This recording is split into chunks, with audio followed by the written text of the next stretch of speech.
We installed a turbo and nitrous on our budget 2-stroke 50cc drift kart, and it didn't end very well at all. Oh no! Oh my god, there's a hole in it. That is parts of the block right there. Whilst it did work for a couple of pulls, we ended up putting a hole in our 50cc motor, and now we're at a crossroads to decide what we're going to do next with our budget drift kart. Well, this morning I went shopping, and to be fair, I'm not actually quite sure what I've bought. So let's do an unboxing and see exactly what I've purchased.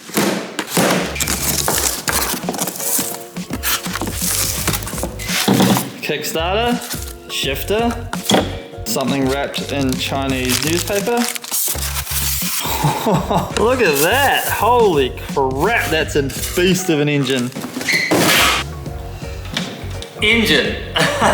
So what we have here is a 125cc 3-speed manual, four-speed manual 4-stroke motor. I'm being completely honest when I say this. I've got no idea about this motor, like of what we've just bought. I just know that I wanted a bigger motor and I wanted to go faster. So we're gonna be learning together with this thing, but this was $450 for the complete package. So that's the motor. We've got the loom here, got a battery because this is electric start, which is super exciting. No more pulling that damn cord, which was always the bane of my existence when this motor wouldn't run. So essentially we have, I think, everything we need to make this work in our kart. But the coolest thing about this motor is it's sequential shift. So we're gonna have a shifter on this thing. Our other motor put out about 1 kilowatt of power. This motor puts out about 5.4 kilowatts naturally aspirated. So we have literally 5 times more power with this new motor. As you can see, there's a sizable difference between the two motors. But before we dive in too deep with that motor, we need to strip down the kart. So right now we're gonna jump in, remove the nitrous, the turbo, and the motor, just so we can start getting our measurements for this new motor and see exactly what we're gonna have to do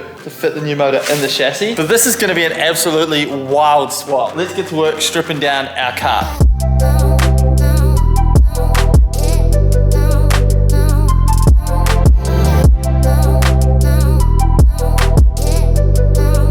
So our kart is fully stripped. Well, the engine is out and we are ready to kind of start figuring out how we can put the new engine into our frame. Now I have the engine side by side right here and I can tell you right now, this is hilarious. I kind of thought that this would be just like quite an easy swap, but now I realize maybe it's not going to be so easy, but check this out. So here is our 50cc motor that we took out of the kart. I can lift it up with one hand. It's very small. Look at the difference between these two motors. So yeah, the size difference is absolutely substantial. Weight difference would be like way over double. I cannot lift this thing with one hand at all. And fitting this in that frame is going to be very interesting to say the least. Not to mention the fact that we did just paint this frame, but hey, I'm actually really excited to get this thing working. I think it's gonna be an absolute animal. I'm not sure if I mentioned this before, but this is a 2-stroke motor and this is 4-stroke. Why did I pick 4-stroke? Well, this is kind of one of the only motors they had left on the shelf because it's coming up close to Christmas and I really wanted to do this engine swap. So we didn't have a lot of choice, but also the 4-stroke motors accept boost a lot better, and you know eventually we're going to end up putting a turbo on this motor in some way, shape or form. And even though I love the 2-stroke noises and how they rev, the 4-stroke is just a much better option. Like I said before, this is a manual motor, which means we're gonna have a clutch pedal. So we've got a lot of figuring out to do in terms of how we're gonna mount pedals and stuff like that on this kart. I'm also gonna switch to a hydraulic rear brake just to make it a little bit more safe when it comes to the braking. So giving you this kind of perspective with the motor versus the frame, I can already see straight away that we're going to have to get rid of this bar, and probably this part of this bar as well. I'm gonna do some cutting to our frame and then we're gonna go ahead and kind of sit the motor in the frame and get a little bit better of an idea about exactly how this is all going to come together.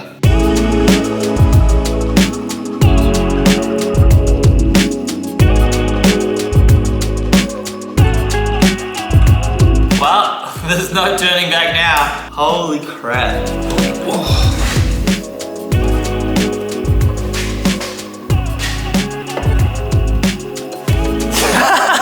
Oh my God. First of all, I think I spent a little bit too much money on this thing, but I know you guys wanted to see me go bigger and better, and so my stupid brain made me go the biggest that they had. But this is currently how it looks, and you can immediately tell that we're going to have to make some more modifications to the frame. This is sitting too high. This is where the carburetor goes, so the carb will be sitting somewhere up here, which is a bit silly. So we need to go much lower with the motor. So I think that I'm going to carry the frame on down here and then maybe loop it up, but there's definitely a lot more that needs to be done before this is going to sit in its final resting place. But I mean, we're definitely going to be able to make it work, which is pretty cool. I'm going to take the seat off now and kind of remove that stuff, and we're going to basically have to revise that whole setup to make this fit and work. And here was me waking up this morning thinking that this was going to be an easy swap. Absolutely not.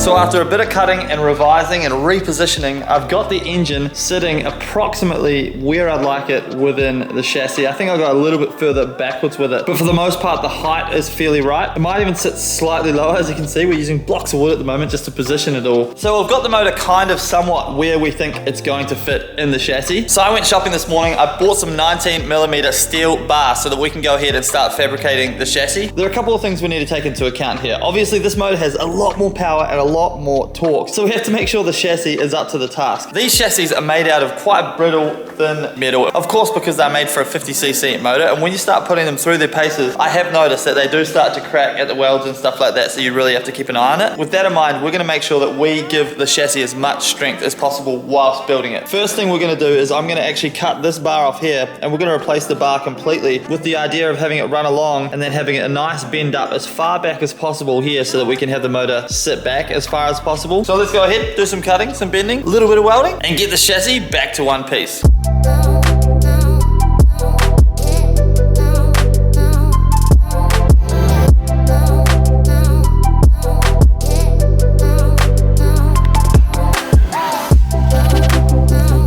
So I decided to get rid of these bars completely and just refab the whole lot, just because it'll look a lot tidier and it'll be a bit stronger, I think, as well. So we're gonna go ahead and weld these bars in. By the way, for anyone looking to get into welding and kind of don't know what you're doing like me, I run the Unimig 120 Viper welder. This isn't sponsored, by the way. I just thought I'd let you guys know what I run, but basically this is a point and shoot gas MIG welder. It cost me about $400, I think, for the whole kit, including the helmet and everything. And so basically you just set it to a setting and this will choose the wire speed and everything for you. It's kind of like gas MIG welding for dummies. So for someone like me, it's very, very handy. But yeah, the Unimig Viper 120 is a fantastic welder.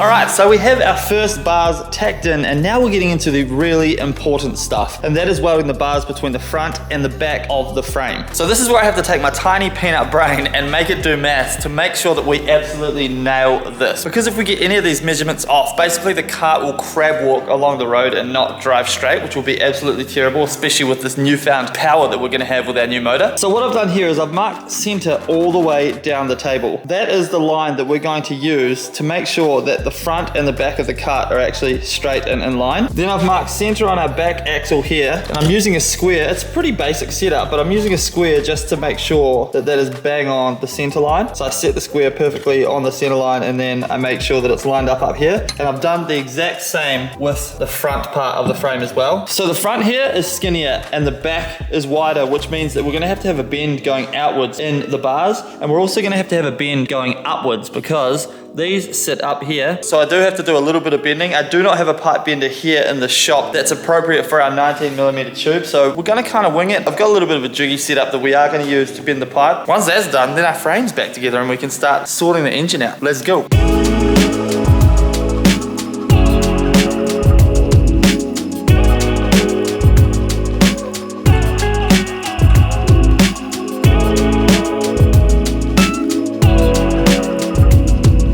So I've got the bars for the frame all bent up, and I think this looks freaking sweet. So the bars are in place at the moment, and this is effectively how I had the design in my head. I think it looks super tidy. Any fabricator with a keen eye would see the kinks in the pipe, and that's because, as I said before, I don't have the proper dive to bend the 19mm pipe. But what I will do to strengthen the bend with the kink in it is we're just gonna weld in some rod here just to strengthen that bend, make sure it's nice and strong, because that's where our motor's gonna sit, like back here. So it's really important, obviously, this area is nice and strong. So now we'll go ahead and tack those bars in. Then we can do a test fit with our motor. Hopefully what we've done here allows the motor to sit where it needs to sit so we can start building everything around it.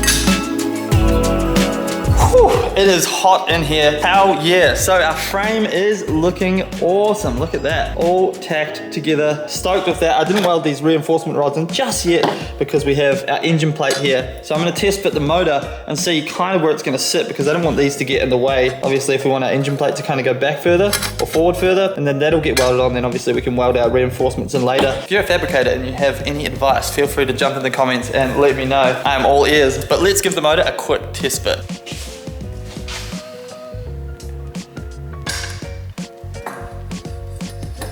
So this is where our engine is now going to sit, and I think you'll agree with me, it's in a much healthier position now. Before, this was all the way up here and forward. Now it's much further back. This is our carburetor mount, so this kind of is what the carburetor mounts to. And if you put this here, we've got heaps of room now for our carburetor to sit. Our seat will mount somewhere back here, which is pretty cool. Keep it nice and low. Big engine between your legs, but that's pretty much how it is with these drift karts. The engine kind of just has to go exactly there, but that's kind of as far back as I could get it without hitting the sprocket. But I think that is absolutely perfect. I really need to go home and edit this video to get it out for you guys tonight, but at the same time, I really want to mount the motor. So I'm sorry if you're watching this and this came out later, but I made the decision to mount it and I did it for you. So let's just keep working, and yeah, sorry about the late night watch, but surely you're still enjoying this video, so it's all good.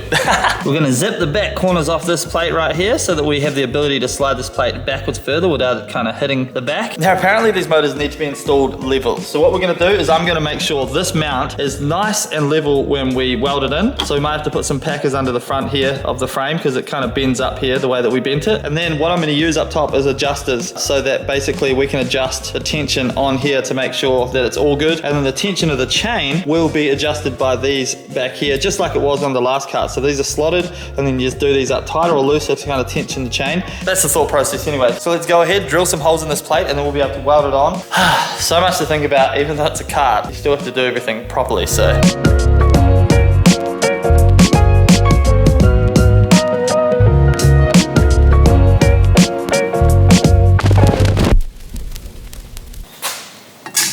Time to do the last bit of welding, if all my measurements are correct, which is a high chance they could not be. Let's go.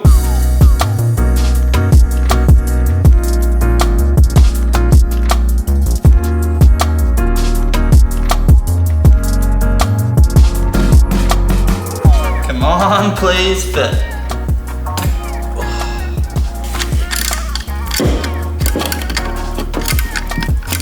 Look at that, our engine is mounted. That's such a big moment in the frickin' build. Turns out all the measurements and everything I did actually worked. Shout out to our rear wheel drive Evo for teaching me so much when it comes to fab work. If you haven't seen this build, check it out. The full playlist is in the description. This is a rear wheel drive Evo with the Nissan Silvia motor, but our motor is fitted. Let's have a look back here and see the alignment with the cogs. Looks pretty good. And that is just with the bolts like bolted up to the engine plate without the slots. So I've still got to slot the engine plate so you have a little bit of adjustment within the motor to make sure that everything is lined up and perfect. But like, I am so freaking happy with that. And then you get this guy and he goes up on here and we start to have what looks like an actual drift kart again, which is pretty darn sick. Also, I realized when I moved the kart before, because it does move it under its own, well, not under its own power, but it rolls now. I am going to triangulate through here because I realized that this is only, like, this is a massive weak point through here that'll just snap as soon as you sit on it. So we'll definitely do a triangulation through there. And there's obviously a bunch more stuff we have to do to the kart before we can actually run it. But we got the engine mounted, which is a massive step and something that I wanted to get done for you guys today. So currently the frame is just tacked together at the moment and she's a little bit wobbly. So it's time to start reinforcing this frame so that it can handle the newfound torque and power that this motor is going to produce. So today we're going to start at the back of the frame and work on mounting the seat. So the seat's going to go somewhere around here, as low and as far back as we can get it. And while we do the seat mounts, we're going to do the mount that goes onto the top of the motor. Like I said in the last episode, this motor is really front heavy, so you can't just mount it on the bottom, you've also got to mount it on the top. And I had kind of a genius idea for the top motor mounts. So basically the way we're going to do this is we're going to have a bar that goes up over here to join each side, and then off that bar we're going to run these adjustable rose joints. So as you see up front here, we've got adjustable rose joints for our tie rods. Well, I actually had a spare quad bike frame outside that just so happened to have more tie rod ends on the frame. They've got a little bit of rust on them, but nothing we can't wire brush off. But basically what we're going to do is they're going to mount here at the top. We're going to have little mounts at the back, and then we're going to be able to adjust the tension on our motor. I did steal the adjustable rose joint idea from the CarMac Revive guys. Shout out all the CarMac Revive boys, their carts are freaking sick. So we're going to go ahead, mount the seat mount, and mount our rose joints.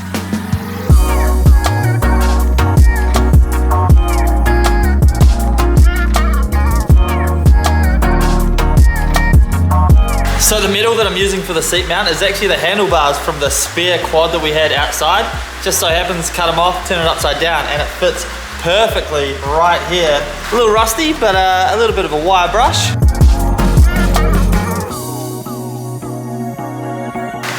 And they are good to go. Look at that, good as new.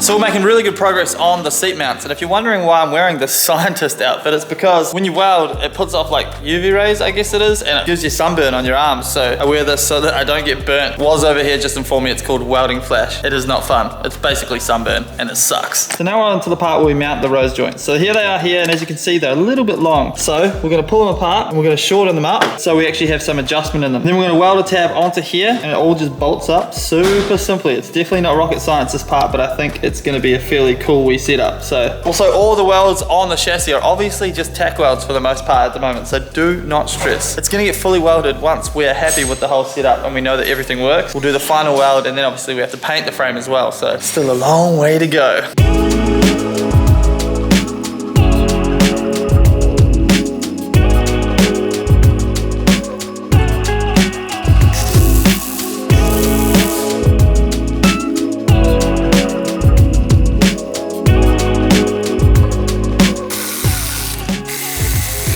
Look at that, our engine is officially braced. And I'm rather happy with how that all came together, to be fair. So tabs are welded on. I welded the nuts on the back side of the tabs as well, so that I can literally just bolt these and unbolt these without having to get a spanner in there, which is pretty cool. These are all fully adjustable so that they kind of pull the motor up and down as we need to get it nice and level, so I'm freaking stoked with that. And now that that's done, it means we can go ahead and put our seat mount on and bolt the seat to the back of the frame. We're using the original seat mount that came off the frame. It's already got the rib nuts and everything in it for our beautiful seat. And this guy is just gonna sit about here. I'll make sure it's nice and center, and then we're gonna go ahead and weld it onto our bars, and then we can just fit the seat and make sure it's in the perfect position.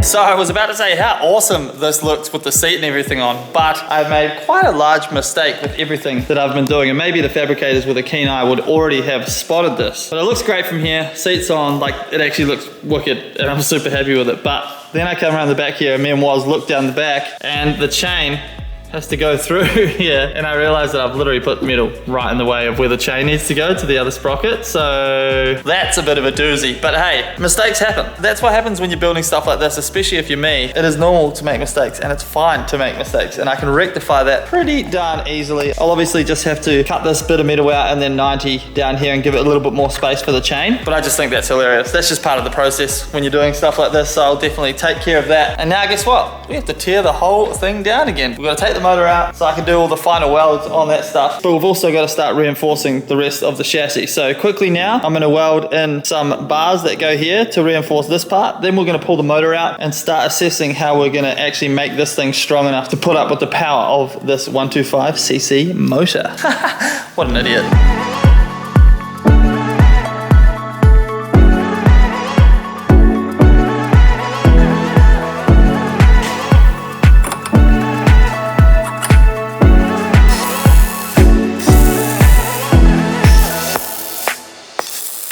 So we've done everything we can with the motor in. Now it's time to strip it down.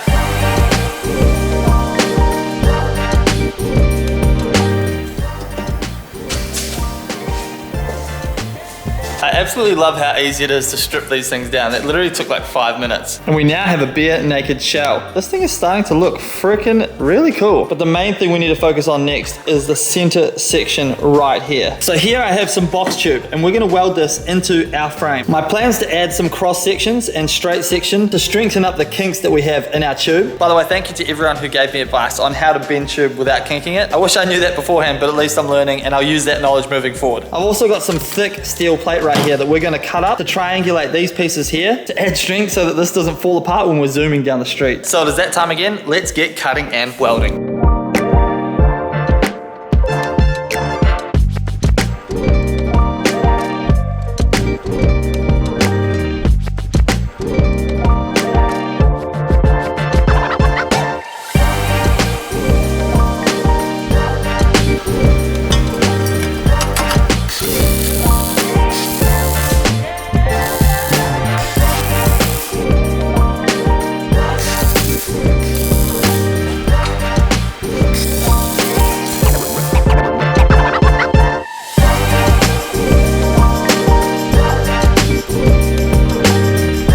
That is a little more like it. So I've welded in a couple of X braces. Bear in mind they're just welded in at the top at the moment because obviously I've got to go over the whole frame and finish all of the welds. I kind of went a little bit overboard here, but I'd rather go overboard than have this thing fall apart on me. The question I have for you is, do you think that we should cover this in sheet metal over the top, or do you think we should leave the X braces exposed? I kind of like the exposed look, but also the sheet metal over the top would be super clean. But now it is time to remove our rear axle, reinforce this area, fix this area where the chain's supposed to come through, and then we should be Mickey Mouse to throw the engine back in.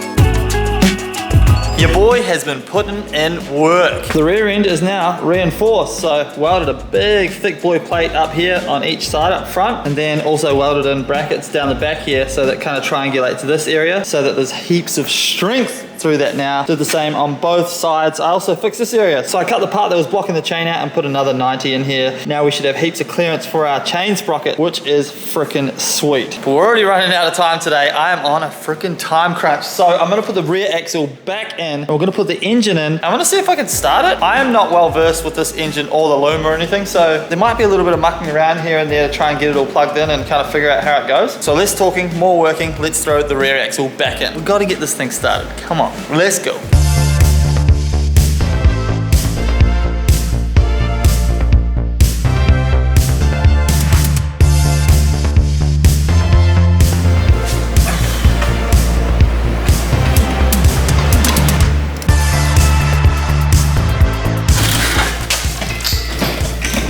That is not light. So our engine is back in and our Mad Max looking death cart. The chassis no longer flexes when I push on it, which is nice. So all these reinforcements we've done have definitely helped. I cannot wait to tidy everything up because I'm gonna round like all of these corners, cap everything off like this, make it all look super tidy. But of course, we need to make it work before we make it look pretty. And that is our next job. So here we have the wiring loom and the battery. This is actually a pretty intense loom considering the last motor that literally just had one coil and a couple of wires. This has a bunch of everything going on. So it's not gonna be as straightforward as the last motor. At the moment, we're just gonna dummy everything up. So I will fit the carburetor properly now. We're gonna bolt that on. Then we'll figure out this whole wiring loom stuff and kind of hook it up to the battery and see if we can't get this thing running. Of course, we need to change the oil before we run it. One of you guys gave me that advice in the comments and reminded me, and I appreciate that because that's definitely something that I would forget. First things first, let's fit this carburetor. That is hella satisfying.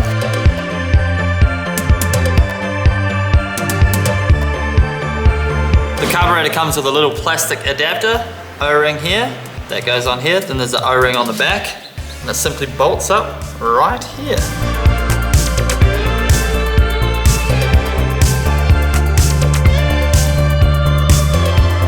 So you guys will be very proud of the rig that we have set up here. So here is the fuel. We've cable tied it to the steering wheel for now and it's going into our carburetor. Now I've attached the loom to the motor. There's just a couple of wires that we're not sure about. So they're all color coded apart from two. There are two yellows and there's one yellow and one white here. So we might have to take a chance with that one. But I've got the battery hooked up to the starter. So all I have to do now is plug the spark plug lead on. So that just goes right here. Just like that. I think we're not ready to start. We're gonna drop the oil. See? It's a good thing you reminded me. Let's do it. Proof that I'm changing the oil before we start it. Oil plug. Oh, the oil's brand new in it. Why are we changing it? That's fresh as hell. Bailey is doing the honors, wearing a beautiful Drop the Anchor hoodie, may I say. Thank you Autobahn for the oil, which is going into our new 125cc motor. Via the Shiwi. And it's getting the best 10/10 racing oil as well. Apparently they take 900 millimeters. 900 mils? Millimeters? Not millimeters, milliliters. Maybe stop now and we'll just check it. Yeah, we'll see where it's at. I mean, you need to put that much in it. Oh, yeah. All right, it is the moment of truth. I think everything is hooked up where it needs to be. One of the wires we had to just kind of plug in because it's like a white going to a yellow and we're kind of unsure about that, but nonetheless, here we go. I think I get to push a freaking start button instead of pull a cord, which is kind of cool.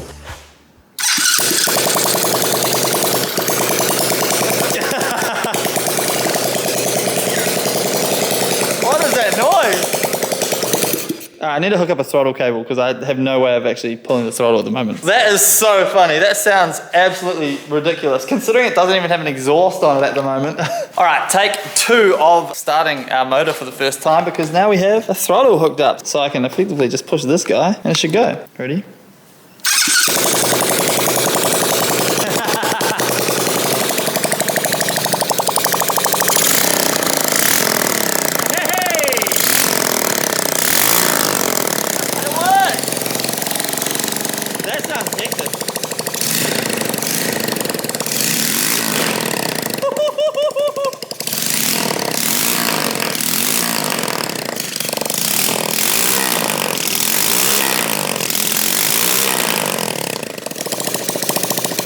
Wait, so it pops flames? Does that mean if I straight pipe it, it's gonna be like a pop bang boy? Yes. One way to find out. That is absolutely mental. You can kind of hear the torque in the motor compared to the 2-stroke. The 2-stroke was tinny as hell. This guy's keen to go. Also, for anyone who's like, man, you just started a new motor and we're revving the hell out of it. Oh, sorry, I got G'd up. This is what I do. Well, there you have it. The thing freaking runs and it actually runs really well. A couple of things that surprised me. How easily that thing started. How amazing the electric start is, but also it throws freaking flames, which is actually crazy and was completely unexpected. But of course it does, because it's a 4-stroke. So there is quite a list of jobs to get done on this thing. And like we always say, the last 10% takes 90% of the time. It's all the little fiddly things. So we have to hook up the chain to the rear axle. This sprocket is from the 50cc motor and it's just not going to work for us because look how much larger the teeth are on the sprocket from the motor. So I went out and I got us the right sprocket for the job. But unfortunately, it is not the right bolt pattern because this is the kid's quad bike bike rear axle, and this is from a big buggy. So we're gonna pull this apart and figure out how we can make it work, which will include some cutting and some welding from this to this. Of course, because it's spinning in a circle, we need to make sure it is perfect so it's not wobbling around everywhere, which is not going to be easy. Then we've got our foot plates, which need to be welded onto the frame. This is actually gonna add some more strength to our frame just by welding these to it. But I need to make sure that they're in the exact perfect position so that the wheels don't hit it when we're on lock. Then we need to make the pedals so that we can use the clutch, the brake, the throttle, and lastly, we need to make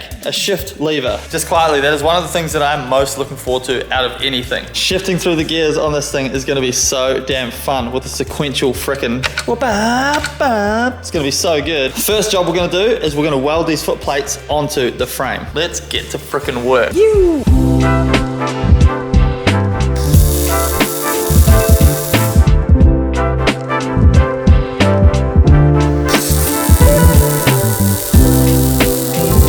I did not realize how much those foot plates would complete the look of the whole cart, but look at that. They look freaking sweet. So effectively the frame is now complete, although what we'll likely end up doing is making a bar that goes from here down to here, and I'll have it on tabs so that we can unbolt it, so that we can still remove the motor. It'll be like little bolt-in side intrusions from a roll cage, but on our tiny wee drift cart, which will be pretty cool.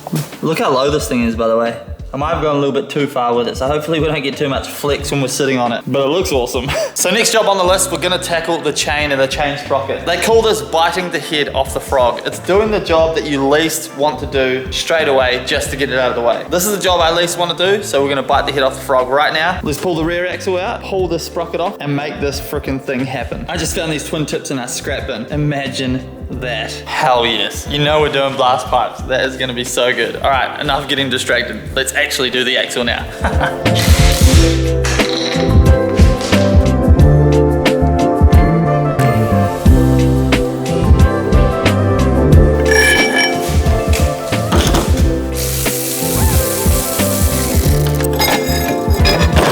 So we have our chain sprocket off, sitting here on the bench, and we've been doing fancy measurement vernier things. I call it fancy, you guys are probably just like, dude, that is literally normal. But for me, just fancy. So I've got marks around all four corners, well, no, not corners, they've got bends on them, but four things, and then it's sitting right now perfectly centered on the other sprockets. Then what I'm gonna do is tack this sprocket on, and then we'll cut this off around the four corners, and essentially this will become one sprocket, which is kind of confusing probably. And then on the other side, there's holes in the sprocket. So I'm gonna weld those holes and do the final welds, and then that'll be like our sprocket nice and done. But obviously, the one thing we've got to be considerate of is that we don't want to warp the sprocket with heat. So we've got to take it easy, take our time.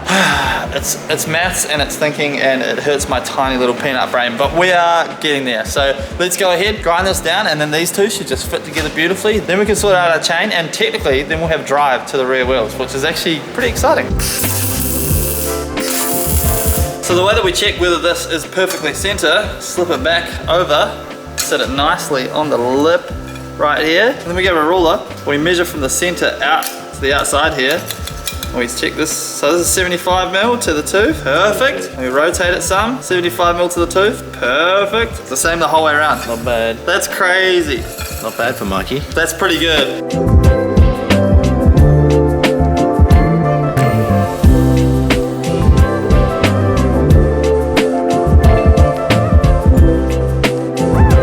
So here is our final sprocket all done. Time to go onto our axle.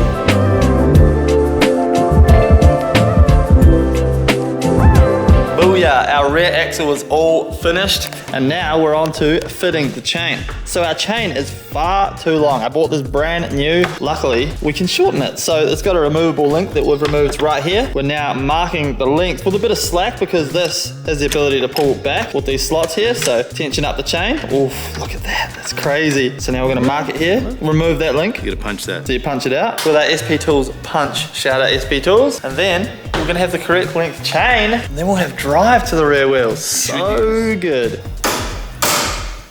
Hey, So you gotta be careful. chain. Be careful when you're punching him out. You don't want to spread that because then the roller will drop out, roll away, and you never see it again.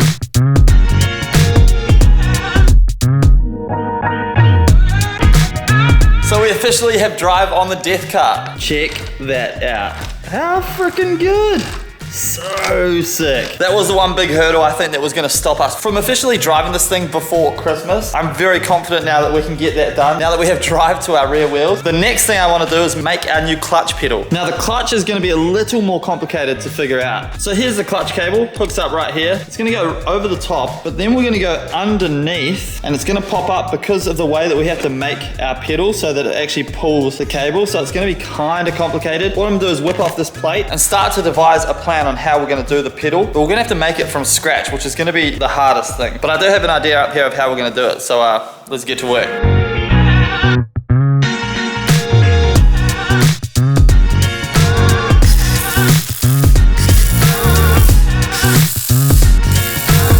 So I've whipped up this funky little clutch pedal that you see right here. It's all still a work in progress because I'm kind of testing to see whether it's actually gonna work. So I've got two tabs here just tacked on to the frame. Ignore the way it looks at the moment. I'll round off all the corners and shave it all off if it actually works the way I hope it will. But basically this guy bolts in here like so. And then this guy is our clutch pedal. Look at that, boom. Looks a bit ugly at the moment. Trust me, it's gonna look nice and good once we've cleaned it all up and we'll give it a look of paint.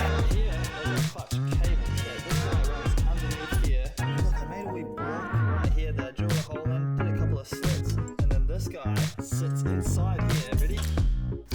Like so. And then all I need to do now is make a bracket that will like hold this guy solid, and then you'll push the pedal and it will pull the cable and it'll disengage the clutch. That is the theory anyway, but we're gonna go ahead, weld on the last bracket, and then we'll see if my clutch creation actually works.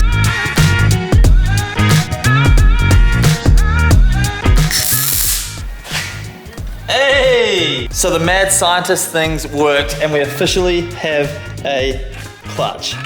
So good. I will fiddle around with this a little bit and just adjust it to my liking, but the system itself works, so that means I can go ahead and clean it up and make it all amazing. Right? Yeah, there we go. So we've got the cart on the ground and I'm sitting on it because we have to make our shifter handle. And I need to work out the exact position that we need the handle. So this is the lever that comes with the motor. So that slips in like so. And then what we need to do is dog leg the shifter. So because that's too far in here, we need the shifter to bend out and come up and be somewhere around here so we can shift just like that. So I've got my SP Tools measuring tape here. We're gonna do a couple of measurements and then we're gonna bend up our shifter and weld it onto the stock lever. So freaking keen for this.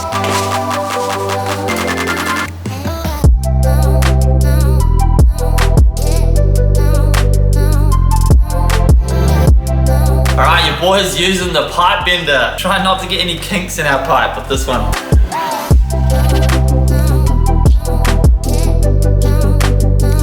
Are you ready for this? Pipe with no kinks. Look at that. So now we need to cut this off, weld these two things together, and then our dog leg shifter is ready to go onto our cart.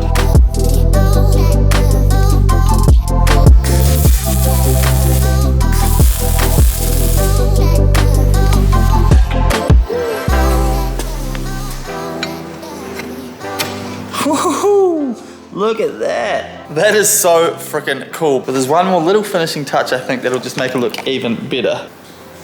Oof. That is so freaking sick. You'll probably actually see whether it's in the right position and stuff as well. Oh. So currently we are in neutral, and if I give it a quick click, it's in gear. Look at that. And back to neutral.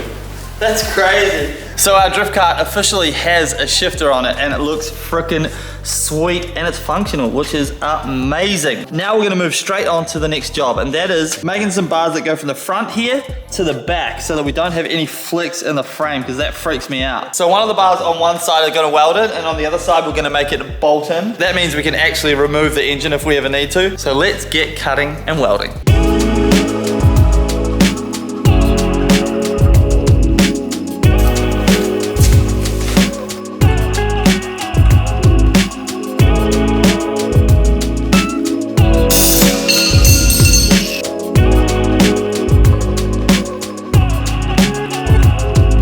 So this guy is gonna go somewhere around there.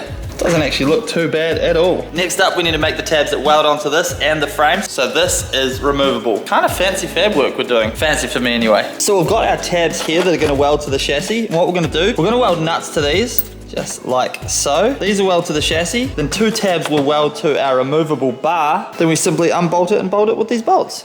That's right, we are getting fancy.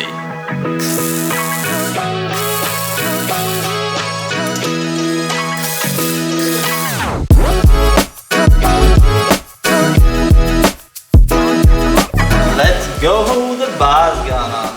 Come on, baby.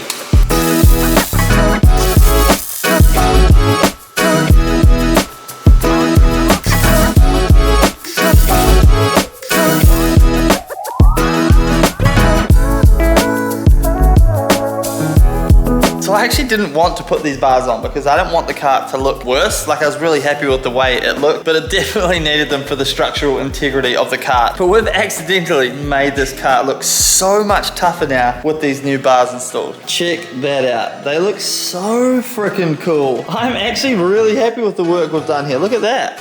It looks so good. It looks tough as hell with those bars on. Like I'm actually pumped. And then on this side, we've got the removable bars. Everything's just tacked on for now. I don't want to do too much welding with the motor here. I want to take the motor out because it gets all the sparks and splatter on it. And I like the motor looking crisp. But now this bar is fully removable. I'll clean up the tabs and everything like that and make them look all super pretty when we do the final welds on the frame. So good. And those bars actually serve a purpose because this thing is rigid as hell now. Like there's literally no movement anywhere. And it's not even final welded yet either, so it's gonna be even stiffer once it's got all the welds on it. I really did want to get our battery mounted today so we can start moving forward with the loom and stuff. We're gonna modify these bars and fit it somewhere really nice and tidy up the front here. But unfortunately, I really took my time with those bars to make sure that we got them nice, that we've run out of time, which I'm kind of gutted about. But you know that we're daily vlogging, so we're gonna be back here in the same spot tomorrow. I'm probably gonna sit here and stare at this thing for the next 5 minutes because I think it looks so freaking cool now. I'm actually stoked on it. We'll chuck the seat on quickly. Oof, this thing looks so damn good. We are nearly ready to strip this thing down, finish all the welds, and give it a lick of paint. But before we do that, we've got a little more fab work to do. So we need somewhere to mount our battery. By the way, if you're wondering why I'm working on the ground and not on the table, it's because with the new motor, the cart's too heavy for me to lift off the ground onto the table. And no one else is here, so we are stuck on the ground. So for the battery, we also have the loom, and I need to make sure that the loom is gonna be able to reach the battery. So I'm thinking we're gonna mount this guy right up the front here. I wanna chop out these bars, put a bar straight down, and then make a battery tray here and have this guy just sit nicely up the front. Mostly because I don't see anywhere else on the cart that we're gonna be able to put this thing. There's also a bunch of stuff in this loom. It's quite a big loom because it's actually made for a big buggy, and obviously this is a small cart. I wanna hide a bunch of this stuff. So what I'm thinking is I'll make some plates for this area here, and we'll actually box all of that stuff in and have the front plate be removable so that we can access this stuff if we ever need to. But first things first, we're gonna make our cuts and mount the battery. Then we can go ahead and see kind of how the loom fits up and go from there.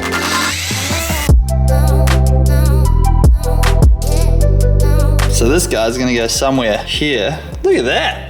Perfect fit, mate. So I was thinking maybe we just weld bars in behind here, like so, to reinforce that back to normal. And then I'll make a battery tray that goes under here, so that that's all nice and tidy, then battery secure. And then back here, I'm not actually gonna box it out because I realize some of the stuff needs to be air cooled because it's got heat sinks on it and I don't wanna overcook things. And there's a bunch of wires that we need to shorten, like the push start button. The wires are so long, but obviously our chassis is really small. But I think all in all, it's probably gonna work out pretty well. So I'm gonna go ahead and weld those bars on, make the battery tray, and then we're nearly ready to strip down this frame.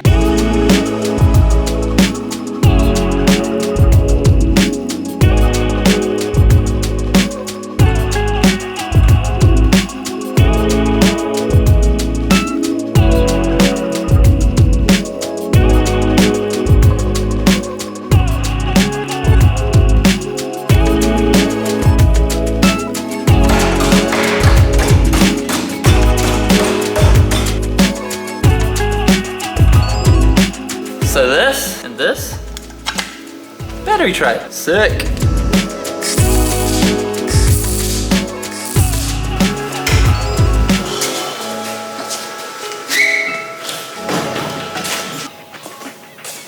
Booyah, battery tray. So our battery tray is now mounted, and you know what that means? That is the last thing that we had to fab up on the chassis, and we can now strip it down, final weld it, and get it ready for paint. Now, I'll be honest with you guys, that was not my first pick in terms of location for the battery. But truth be told, there is just simply nowhere else that battery can go. I did think about potentially mounting it around the back here, like down the back, but that would require some extra wiring, and at the moment, with our time crunch to get this thing running and driving by Sunday, I don't think we'd have the time to do that. So for now, the battery is staying at the front. Now we're gonna go ahead and strip the whole car down to its bare bones. Then I've got the massive job of finishing all the welds on the frame. Then we can lay down some pink, baby.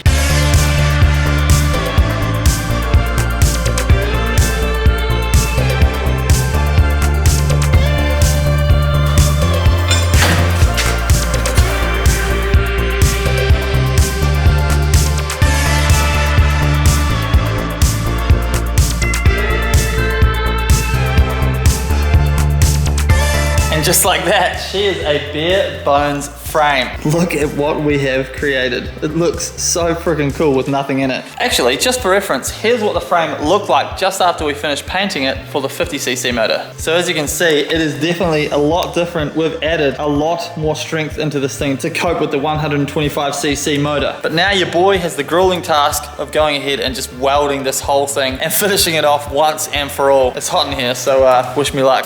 Let's get welding.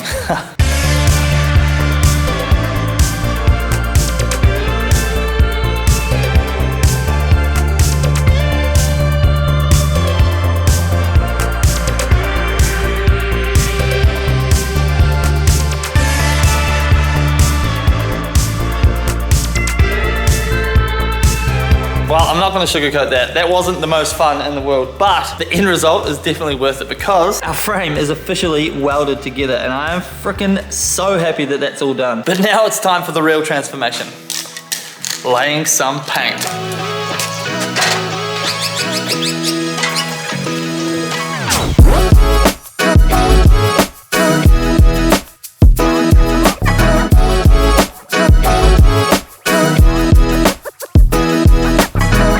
Full coverage, baby! So now it's time to add the special sauce, the glitter. Oof, all the sparkles.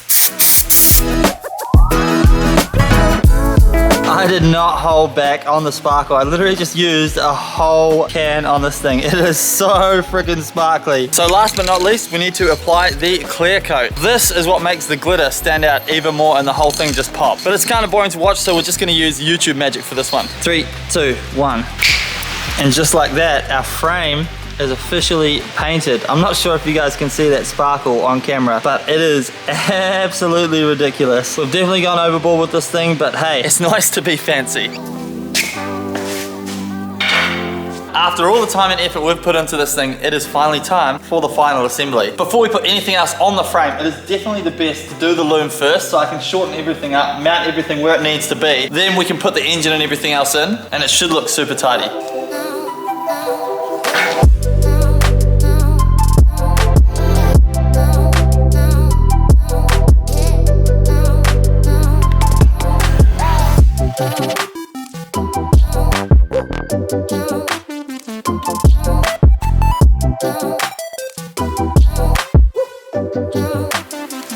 Alright, so this is as far as I can get with the loom right now. It doesn't look like much, obviously, but I need to fit everything else on the car, including the motor, so I can finalize the wiring and make sure everything is in the right spot, which means we now get to throw everything else onto the frame. Let's frickin' go.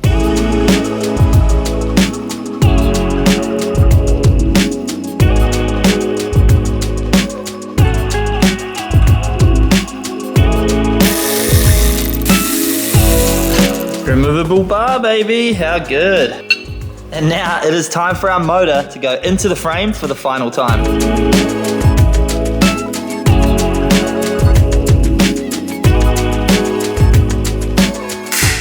Yes, whew, how good. Look at that, our motor is in for the final time, hopefully. Time for the final video montage to get this thing back together. Let's go.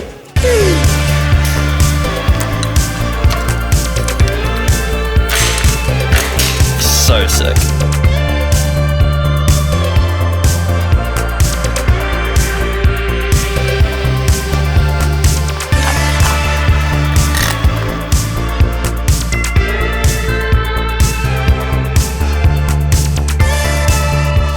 are finally done. This thing is built, it's finished. Oh, actually, it's not finished. We've got one more thing to do, but it is like completely together. Are you ready? Are you ready? I'm gonna show you. Ready? 3, 2, 1. Woo! Look at that. That is freaking, I don't even have any words right now. And guess what? My friend Marcus is there. You! What do you think? Tell me. Oh, this thing is absolutely nuts. Mark will tell you in a minute probably, but yeah, he's already started up and fired up, and yeah, this thing's gonna be, that death cart will be an understatement, I think, for this one.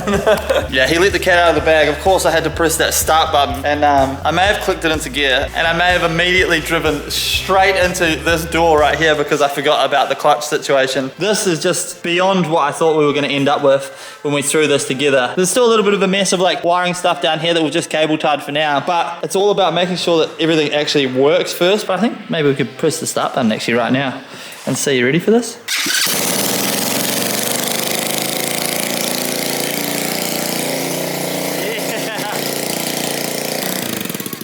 Look at that. Fires right up. This thing runs absolutely beautifully. But we're missing one fundamental thing. Very crucial thing. Actually, I would say 2, because we don't have brakes on this thing yet, but Oh, yeah. we'll talk about that later. We don't have an exhaust on this at the moment. So right now, this is gonna be a longer video for you guys, and you've been begging for it, so you're welcome. We're gonna build the exhaust for this thing.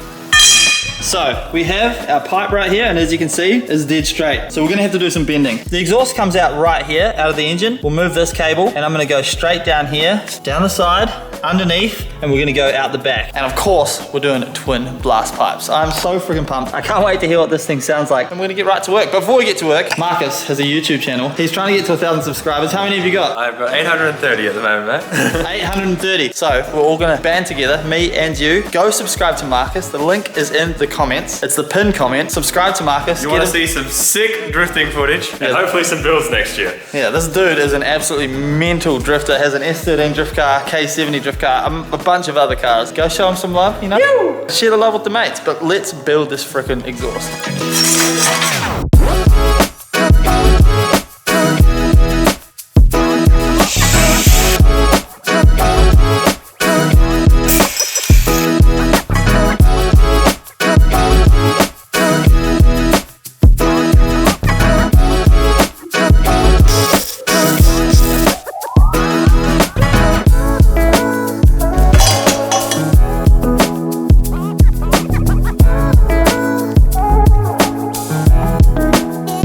Here is our exhaust. Look at that, expert fab work done by me. Don't look too close at any of the welds, please, because they are below par. But they sealed, and that's all that matters. And tomorrow, what I'm actually gonna do is heat wrap this, like Cafe Racer style, which is gonna be freaking sick. But I'm very happy with the placement of the exhaust. We're gonna throw it in, I'm gonna show you guys, but it's pretty sweet. And of course, we have to start it and see what it sounds like. And hopefully, it pops flames. Shoot some flames. We need flames. That's all we're here for. I don't care about anything else. And wheelies. Flames and wheelies, and we are good to go.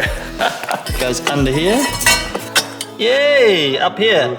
And then I've got a mount right here, and what I'm gonna do is run a piece of rubber between here to give this like at least flexibility, because last time when I solid mounted the exhaust, it literally just rips them to pieces because these things love to rattle. Well, at least the 2-strokes do. I don't know about the 4-stroke, but. Seem pretty rowdy. Yes.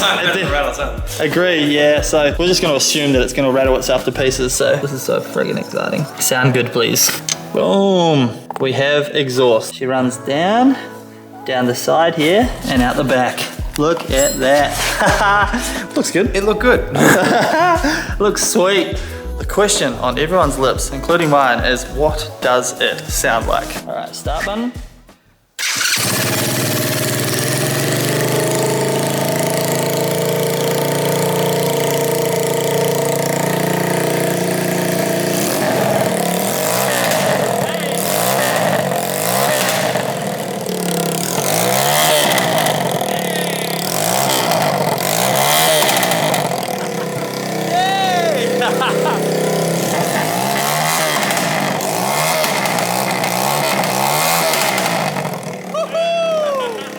The next day. So when we got here this morning, we did make a couple of wee changes just for safety. So we have added a brake on here so that we can actually stop, which is so crucial for this thing. We also remounted the throttle in a slightly different position so that we can actually use all of the angle of the cart. And today we are going to be using the cart both with the rubber on the rear and with the plastic sleeves so that we can have a little bit of a drift of this thing. So we have one last job we must do on this thing before we can ride it, and that is heat wrapping our exhaust so we don't melt our heels while we're absolutely thrashing this thing. So we're gonna flick to a montage, heat wrap the exhaust, and then it's game on, baby. Let's do it.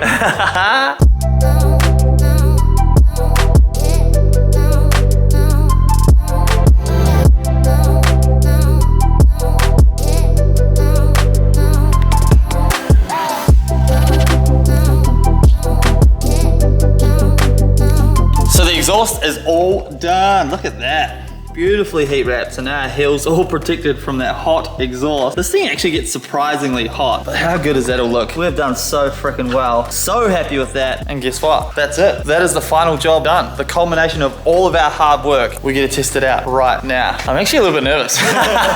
Let's freaking go. I'm so pumped, dude. So pumped. Let's go. Let's go. Let's send it. Freaking let's go.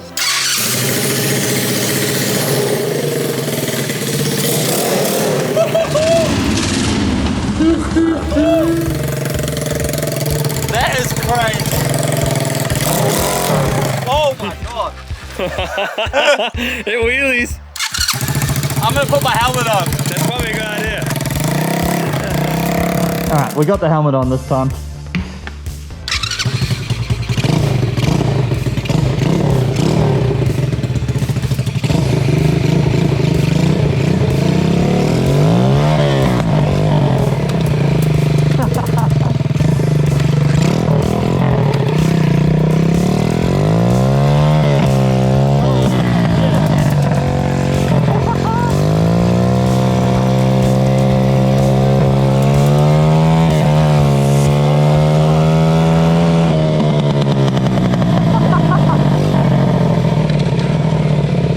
That is crazy.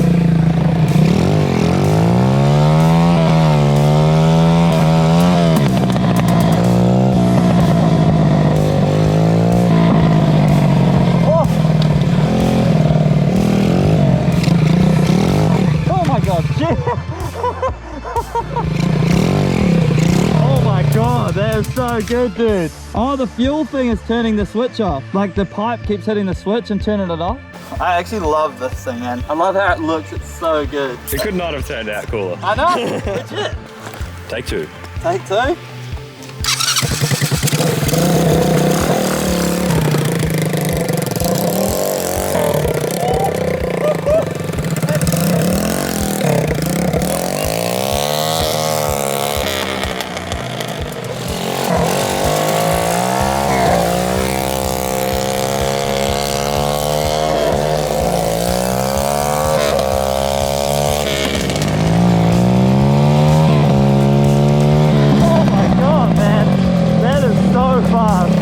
I hope the video does justice for how quick this thing looks. Bro, that is absolutely nuts. It looks wild. That is, I have no words. When you took off down the field, it was just like, wow. Yeah. Jeez, bro. Alright, your turn. Alrighty, here we go.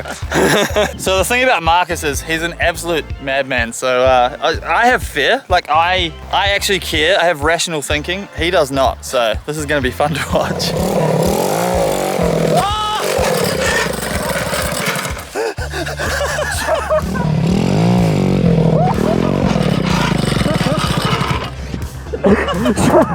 How's your back? That's all good.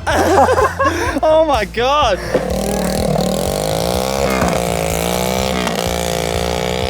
The pops on the gear shift are my absolute favorite thing. Like, wah, bang, so good.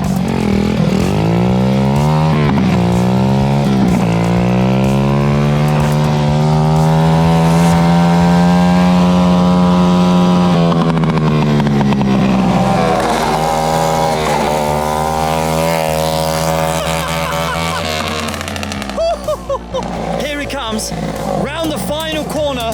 Marcus McCarthy takes the win. Oh my god, that is too fast.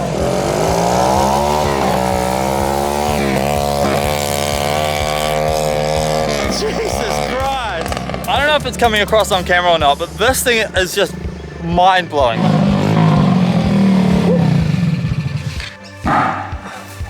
Was that an after pump? Yeah. Sick.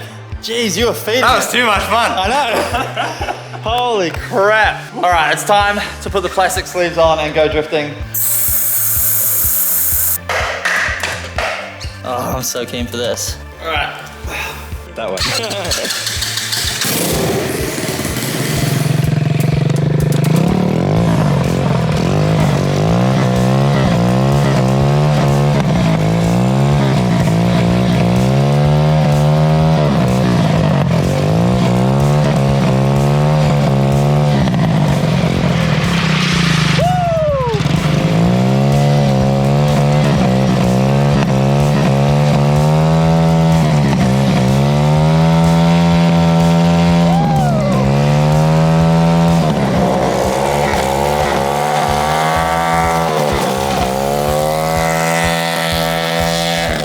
gonna try and do what's called the man line, where we go from down here, up, through here, and around. Last time I hit this grate and literally went over sideways, so. See what happens this time.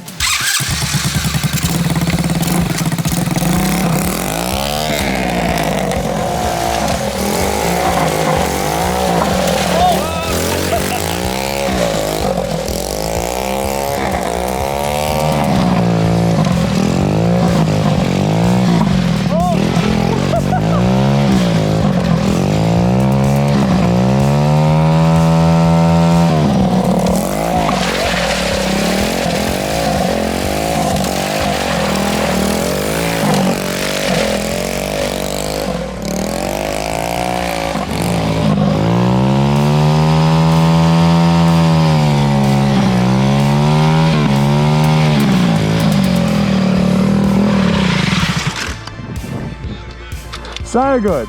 So with the bigger motor, this thing is so much more controllable. You can just absolutely feather the throttle. It's so fun. It just clicks through the gears. Hey! I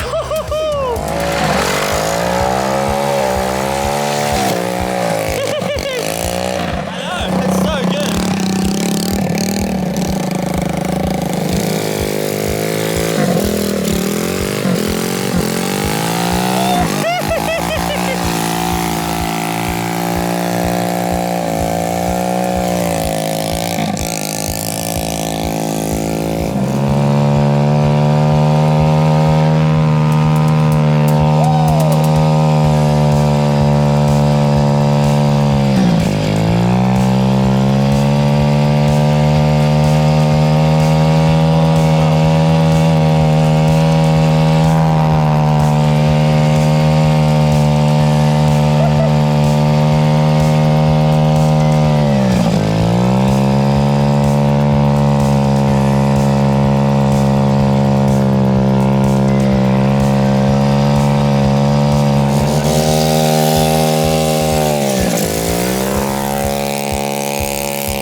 This thing is so freaking good, man. I'm so happy.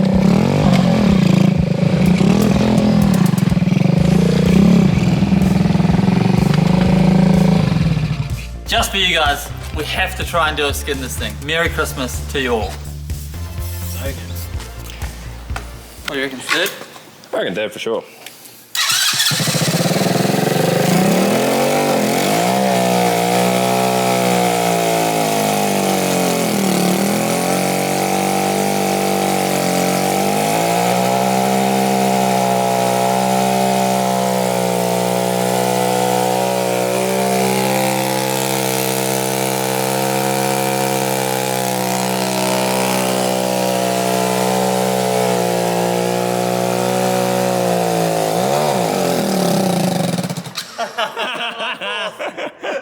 Dude, that is absolutely outrageous. I have absolutely no words. This thing is phenomenal. Like, that was so fun. 110% fun.